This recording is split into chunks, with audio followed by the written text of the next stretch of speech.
नमस्कार सर्व लाभार्थ्यांसाठी अत्यंत आनंदाची बातमी जी आहे तर ती आज आम्ही घेऊन आलेलो आहोत। तालुक्यांची पहिली यादी जी आहे तर ती जारी झालेली आहे। लवकरच आपण जाणून घेणार आहोत तुमच्या तालुक्यात पैसे किती तारखेला येणार आहेत। होय, तुम्ही बरोबर ऐकलेले आहे।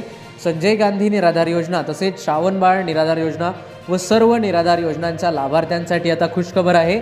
तुमच्या तालुक्यात जे आहे तर ते किती तारखेला पैसे येणार आहे, काय प्रोसेस आहे, म्हणजे तुमच्या तालुक्यात किती लोकांचे डीबीटी झालेले आहे, काय स्थिती आहे ते आपण आता जाणून घेणार आहोत। त्यामुळे व्हिडिओला शेवटपर्यंत नक्की पहा। तुमच्या तालुक्याचं नाव निश्चितच यामध्ये असेल। जर आजच्या लिस्टमध्ये तुमचं नाव नसेल तर उद्याच्या यादीमध्ये तुमच्या तालुक्याचं नाव नक्कीच तुम्हाला पाहायला मिळणार आहे। त्यामुळे वेळ न गमावता आता व्हिडिओला सुरुवात करूया। तर बघा, आजचा पहिला तालुका आहे पुणे। पुणे शहरामध्ये जे आहे तर ते 24 तारखेला लाभार्थ्यांच्या खात्यावरती अनुदान जमा होणार आहे अशी माहिती पुणे विभागाकडून जे आहे तर ते प्राप्त झालेली आहे। त्यानंतर पुढील तालुका आहे खेड। खेड विभागामध्ये प्रामुख्याने 22 ते 23 म्हणजे पुणे विभागाच्या 2 ते 3 दिवस आधी पैसे जमा होण्याची शक्यता खेड या विभागाकडून प्राप्त झालेली आहे। त्यानंतर राजगुरू जो आहे तर तो पुढील तालुका आहे राजगुरुनगर। तर राजगुरुनगर या विभागामध्ये प्रामुख्याने 17 तारखेपासूनच पैसे वितरणाची प्रक्रिया जी आहे तर ती सुरू होणार आहे, परंतु जे आहे तर ते लाभार्थ्यांना 25 तारखेच्या आत पैसे येईल। म्हणजे एक्झॅक्टली तारीख इथे मिळालेली आहे का आपल्याला, तर नाही। त्यानंतर पुढील आंबेगाव या विभागामध्ये बघा, आंबेगाव या विभागामध्ये कधी पैसे येणार आहे याची माहिती मिळालेली आहे। 21 तारखेच्या नंतर जवळजवळ जे आहे तर ते लाभार्थ्यांच्या खात्यामध्ये पैसे वितरणाची प्रक्रिया सुरू होणार आहे। सर्व लाभार्थ्यांना या विभागामध्ये कधी पैसे येईल याची माहिती पूर्णपणे उपलब्ध नाही। घोडेगाव हा देखील तालुका आहे, हा विभाग आहे आणि या विभागामध्ये तालुका म्हणण्यापेक्षा विभाग आहे एक मोठा, आणि या विभागामध्ये जे आहे तर ते 24 तारखेच्या नंतर लाभार्थ्यांच्या खात्यामध्ये अनुदान वितरित केले जाणार आहे। त्यानंतर जुन्नर तालुका आहे। जुन्नर या प्रसिद्ध अशा तालुक्यामध्ये प्रामुख्याने जे आहे तर ते 25 ते 26 या 2 दिवसामध्ये पैसे येणार आहे अशी माहिती जुन्नर विभागाकडून आपल्याला प्राप्त झालेली आहे। त्याचबरोबर पुढील देखील काही तालुके आहेत, त्याची यादी आपण पाहूया। पुढील तालुका आहे शिरूर तालुका। शिरूर या विभागामध्ये जे आहे तर ते 24, 25 आणि 26 या 3 दिवसामध्ये लाभार्थ्यांच्या खात्यामध्ये अनुदान जमा होणार आहे।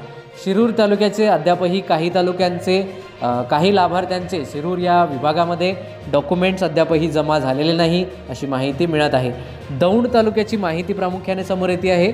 बऱ्याच लाभार्थ्यांनी लवकरात लवकर दौंड या विभागामध्ये डॉक्युमेंट्स जमा केलेले आहे। अद्यापही काही लोकांचे म्हणजे बऱ्याच लोकांनी जमा केले, परंतु 5 ते 10% जे आहे तर ते अशी लाभार्थी आहेत ज्यांचे डॉक्युमेंट्स अद्याप दौंड या विभागाकडे प्राप्त झालेले नाही, तर त्यांनी पटापट दौंड या विभागाकडे देऊन टाका। त्यानंतर तुम्हाला 26 तारखेच्या आत अनुदान दौंड या विभागामध्ये मिळणार आहे। अत्यंत महत्त्वाची माहिती आहे। इतर तालुक्याची माहिती देखील आपण पाहूया। त्याचबरोबर तुमचा कुठला तालुका आहे ते कमेंट करून नक्की सांगा। चॅनलवरती नवीन असाल तर अशाच प्रकारच्या अधिकृत माहितीसाठी चॅनलला नक्की सबस्क्राईब करा। पुढील जो तालुका आहे इंदापूर तालुक्यामध्ये देखील लवकरच अनुदान जे आहे तर ते जमा केलं जाणार आहे।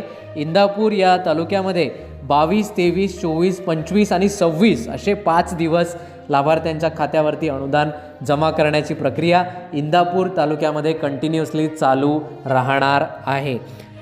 पुढील देखील तालुका जाणून घेऊया। त्याआधी जर आपल्यापैकी कुणी चॅनलवरती नवीन असेल तर चॅनलला नक्की सबस्क्राईब करा। पुढील जो तालुका आहे तो देखील बारामती तालुका आहे। बारामती या तालुक्याचे बऱ्याच लोकांचे डिटेल्स अपडेटेड आहे अशी माहिती मिळते आहे, आणि बारामती या विभागामध्ये 20, 21, 22 या 3 दिवसामध्ये अनुदान जमा होणार आहे। त्यानंतर पुरंदर तालुका आहे। पुरंदर या विभागाची माहिती आपल्याला पूर्णपणे प्राप्त झाली नसून लाभार्थ्यांनी ताबडतोब तहसीलमध्ये राहिलेल्या लाभार्थ्यांनी डॉक्युमेंट जमा करण्याची गरज आहे अशी माहिती पुरंदर या विभागाकडून प्राप्त झालेली आहे। त्यानंतर सासवड हा जो विभाग आहे या विभागाची देखील माहिती प्राप्त झालेली नाही आहे, परंतु बऱ्याच लोकांनी तातडीने डॉक्युमेंट जमा केले आहे अशी माहिती मिळते आहे। भोर तालुका आहे।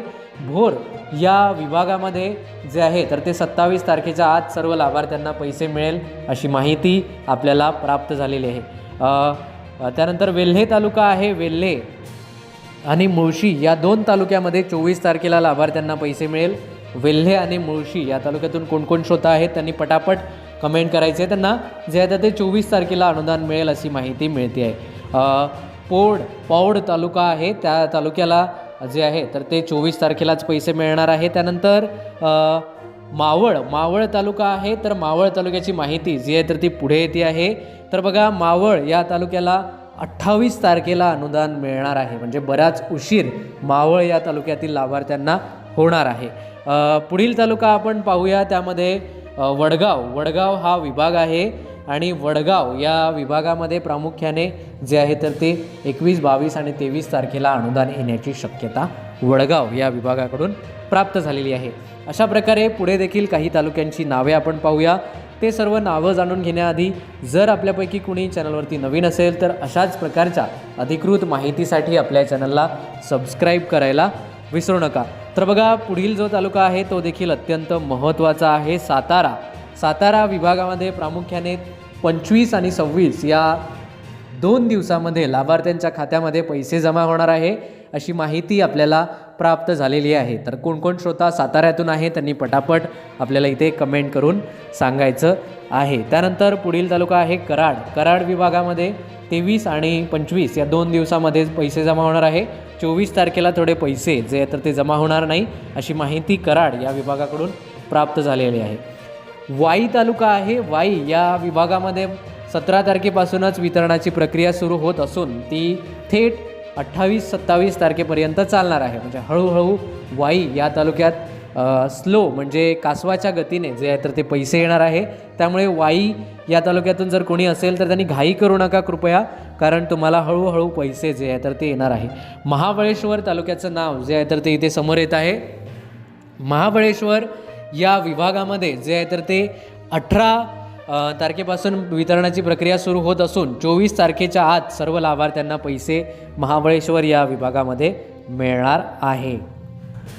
पुढील जो तालुका आहे फलटण आणि मन या 2 तालुक्याची माहिती पुढे येते आहे. यांना 28 तारीखच्या आत पैसे येणार आहे. म्हणजे किती तारखेपासून येणार ही माहिती त्यांनी दिलेली नाही आहे, परंतु लाभार्थ्यांच्या खात्यावरती 28 तारखेच्या आत पैसे येईल अशी माहिती प्राप्त होत आहे. त्याचबरोबर काही इतर देखील तालुके आहेत, त्याची माहिती आपण पाहूया, ज्यामध्ये प्रामुख्याने जे आहे तर ते पुढील तालुक्याचा समावेश होत आहे. खटव तालुका आहे, खटव या तालुक्याला प्रामुख्याने जे आहे तर ते 26-27 या 2 दिवसामध्ये पैसे येईल अशी माहिती आपल्याकडे प्राप्त झालेली आहे. पुढील विभाग आहे वडोज विभागातील काही लाभार्थ्यांचे अद्यापही ऑथेंटिकेशन बाकी असल्यामुळे काही लाभार्थ्यांना 1500 रुपयाचाच लाभ मिळणार आहे. म्हणजे बरीच लोकं आहे वडोज या विभागामध्ये, अशिक्षित लोकं आहे आणि त्या लोकांनी अद्यापही त्यांचे डॉक्युमेंट्स आणि ऑथेंटिकेशन केलेले नाही अशी माहिती मिळते आहे. तर अशा प्रकारे महाराष्ट्रातील बऱ्याच तालुक्यांच्या याद्या आपल्याकडे आलेल्या आहेत. काय स्थिती आहे गावानिहाय यादी जर तुम्हाला हवी असेल तर ते देखील तुम्ही कमेंट करू शकता. कोरेगाव तालुका आहे, कोरेगाव या तालुक्यामध्ये प्रामुख्याने 24 आणि 25 तारखेला पैसे येणार आहे अशी माहिती मिळते आहे. पाटण तालुका आहे, तर या पाटण तालुक्याची पूर्ण माहिती उपलब्ध झालेली नाही, परंतु जे आहे तर 28 तारखेच्या आत लाभार्थ्यांच्या खात्यामध्ये अनुदान जमा केले जाणार आहे अशी माहिती मिळत आहे. 28 तारखेच्या आत पाटण या तालुक्यात पैसे जमा होणार आहे. पुढील तालुका आहे खंडाळा या विभागामध्ये प्रामुख्याने जे आहे तर ते 20 ते 26 या 6-7 दिवसामध्ये लाभार्थ्यांच्या खात्यावरती पैसे जमा होणार आहे. खंडाळा या तालुक्याची स्थिती चांगली आहे. बऱ्याच लाभार्थ्यांनी डॉक्युमेंट जे आहे तर ते ताबडतोब जमा केलेले आहे आणि नोव्हेंबर महिन्याचं देखील जवळजवळ 70 ते 80% लाभार्थ्यांना खंडाळा या विभागातील लाभार्थ्यांना अनुदान मिळालेले आहे. म्हणजे 20% लाभार्थी असे आहेत ज्यांना खंडाळा विभागात नोव्हेंबर महिन्याचे पैसे मिळालेले नाही.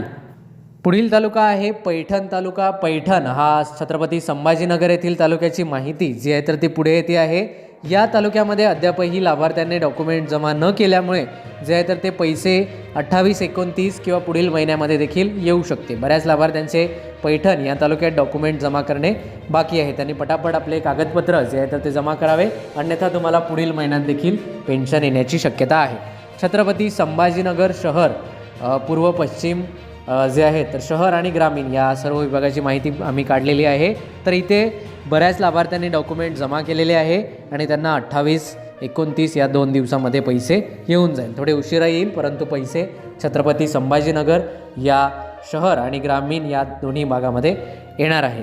पुढील तालुका आहे खुलताबाद या तालुक्यामध्ये बघा बरेच दिव्यांग असे आहेत ज्यांचे अद्यापही UDID अपडेट नाही आहे. खुलताबाद विभागाची माहिती आम्हाला प्राप्त झालेली आहे, तर त्यांनी पटापट UDID अपडेट करा आणि त्यांना 25 आणि 26 या 2 दिवसामध्ये पैसे येऊन जाईल. खुलताबाद छत्रपती संभाजीनगर. वैजापूर तालुक्याची स्थिती चांगली आहे आणि तिथे बऱ्याच लाभार्थ्यांचे डॉक्युमेंट जे आहेत तर ते अपडेट झालेले आहे आणि जवळजवळ 90% लाभार्थ्यांना वैजापूर या तालुक्यात नोव्हेंबर महिन्याचे 2500 रुपये मिळालेले आहे. म्हणजे पात्र लाभार्थ्यांना 10% दिव्यांग असे आहेत ज्यांना 1500 रुपये मिळालेले आहे आणि त्यांच्यापैकी देखील 7-8% लाभार्थ्यांचे सर्व डॉक्युमेंट्स ओके आहेत. तर वैजापूर या विभागाची स्थिती चांगली आहे, तर त्यांचे सर्वांचे आभार. पुढील तालुका आहे गंगापूर तालुक्याची स्थिती देखील थोडी चांगली आहे, परंतु काही लाभार्थ्यांचे ऑथेंटिकेशन बाकी असल्यामुळे त्यांना 27 आणि 28 तारखेला लाभार्थ्यांच्या खात्यावरती पैसे जमा होणार आहे. ताबडतोब गंगापूर या विभागातील लाभार्थ्यांनी त्यांचे डॉक्युमेंट जमा करावे अशी माहिती गंगापूर तालुका स्तरावरून देण्यात आलेली आहे. पुढील तालुका आहे कन्नड तालुका छत्रपती संभाजीनगर. कन्नड तालुक्यामध्ये देखील बऱ्याच लाभार्थ्यांचे UDID कार्ड अपडेट नसल्याच्या कारणामुळे नोव्हेंबर महिन्याच्या दिव्यांगांना फक्त 1500 रुपये मिळालेले आहे. 2500 रुपये फक्त 50% लाभार्थ्यांनाच मिळालेले आहे. म्हणजे दिव्यांगांनी इथे थोडं लक्ष देणं गरजेचं आहे.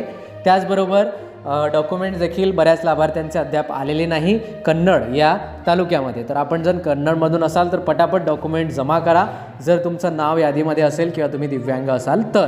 ठीक आहे, इतर विधवा महिला किंवा इतर लाभार्थ्यांनी जमा करण्याची गरज नाही. त्यानंतर पुढील देखील तालुका आहे फुलंब्री विभागाची स्थिती जी आहे तर ती थोडी चांगली आहे आणि फक्त 7-8% लाभार्थ्यांचे जे आहे तर ते ऑथेंटिकेशन बाकी आहे अशी माहिती आम्हाला फुलंब्री या विभागाकडून प्राप्त झाली आहे आणि स्थिती देखील इथे चांगली आहे. पुढील तालुका आहे सोनेगाव. या तालुक्याची देखील स्थिती जे आहे तर ती एवढी चांगली म्हणता येणार नाही. जवळजवळ 20 ते 30% लाभार्थ्यांचे ऑथेंटिकेशन बाकी आहे. तर अशा लाभार्थ्यांनी पैसे येण्यासाठी दोन्ही महिन्याचे पैसे किंवा डिसेंबरचे महिन्याचे पैसे येण्यासाठी ऑथेंटिकेशन करणं गरजेचं आहे. तर अशा प्रकारे आणखी तालुक्यांच्या याद्या आहेत, परंतु मला वाटतं व्हिडिओ खूप मोठा होतो आहे, त्यामुळे उर्वरित सर्व तालुक्यांच्या याद्या आपण पुढील व्हिडिओमध्ये पाहणार आहोत. त्यामुळे जर आपल्याला तो व्हिडिओ पाहायचा असेल तर चॅनलला सबस्क्राईब नक्की करा. तसेच जर तुम्हाला काही प्रश्न किंवा शंका असतील तर ते नक्की विचारा. चला तर भेटूया पुन्हा एकदा नवीन माहितीसह नवीन व्हिडिओमध्ये. तोपर्यंत नमस्कार, धन्यवाद.